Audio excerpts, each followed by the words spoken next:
I never thought I'd find myself in the middle of as many suicides as I have across the years. The first person I knew who committed suicide was my neighbor David. It jarred everyone in our family, to say the least. He lived 2 doors down from us. He was my brother Tim's best friend. And he shot himself right out behind our house on the golf course. It was brutal. I'll never forget Dad doing the funeral and thinking, how in the world would anybody ever do something like that? And then another friend killed himself out in the mountains, and then I went into the ministry and hadn't been in Riverside long when I found out that not many of the pastors here in Riverside would do the funeral for a suicide victim.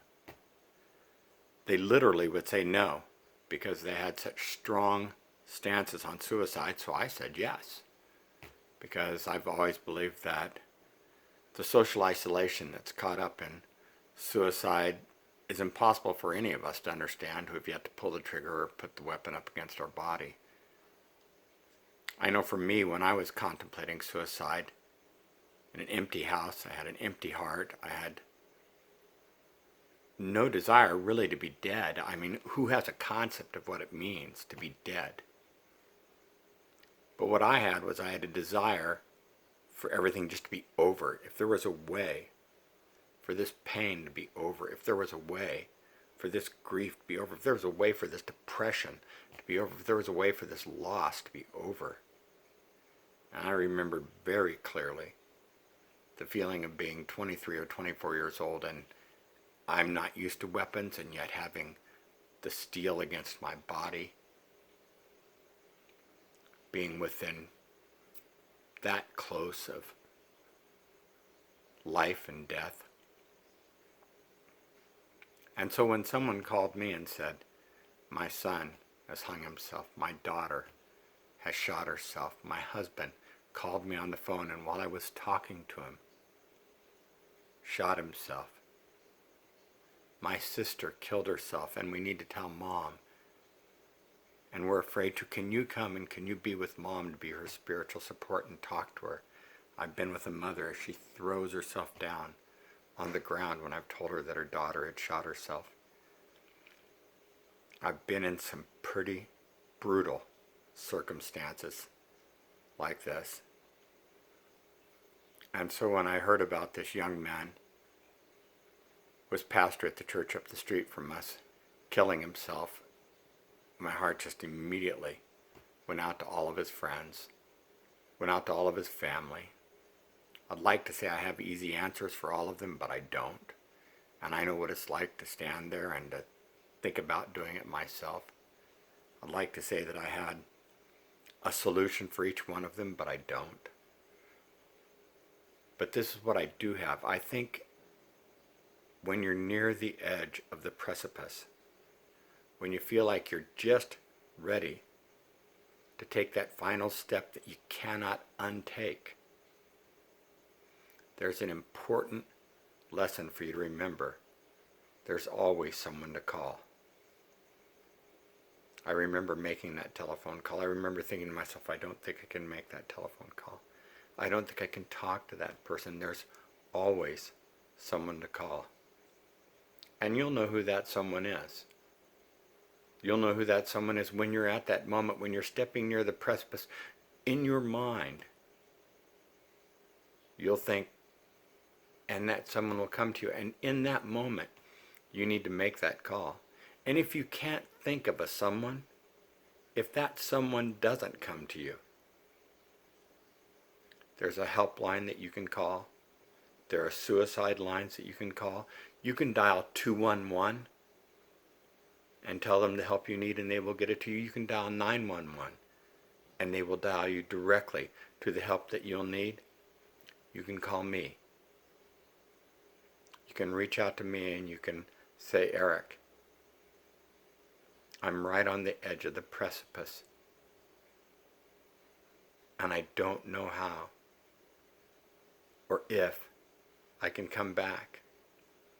And maybe like me, it's not so much that you understand death or you understand what it means. You are just at a spot where if it can stop the chaos, the pain, the desperation, then that's okay. And I can't tell you that I'll have an answer for you that might solve your situation. I don't know what your situation is. But what I can tell you is that I can be there with you. I can talk with you.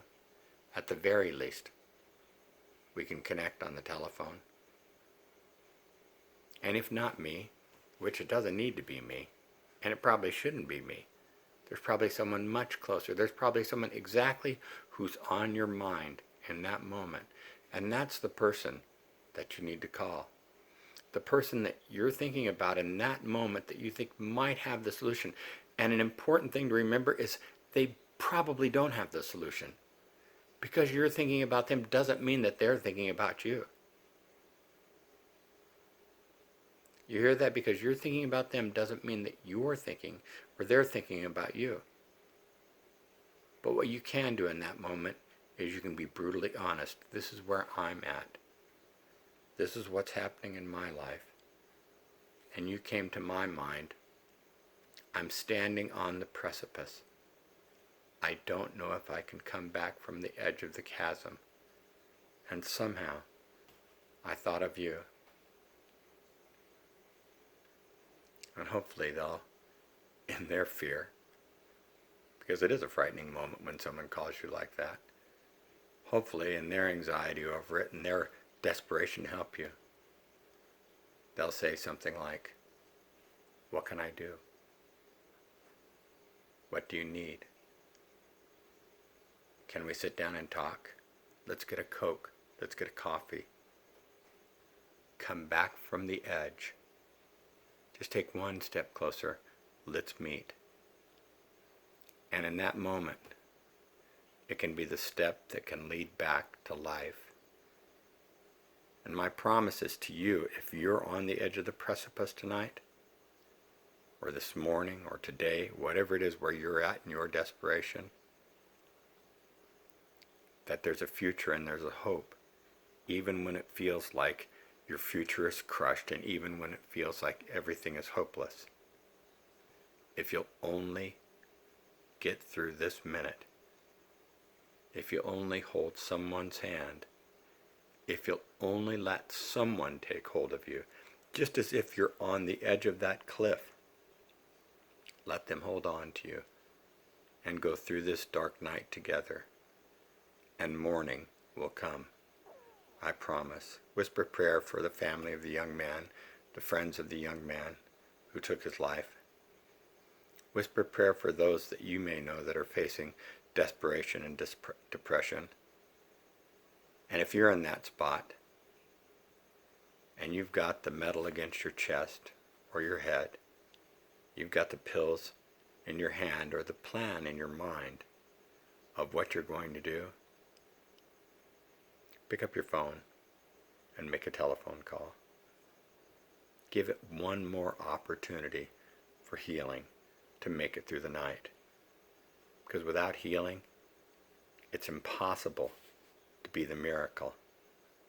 And without healing, the only hope you have is someone like me standing over a dead body and pronouncing promises that you'll never hear again. There's hope for you to be the miracle even still, if you'll only call. I want you to know that I'm praying for you tonight, because I believe in you and I want you to be the miracle. And if I can come back, I know you can come back. God bless you. I'm lifting you up tonight.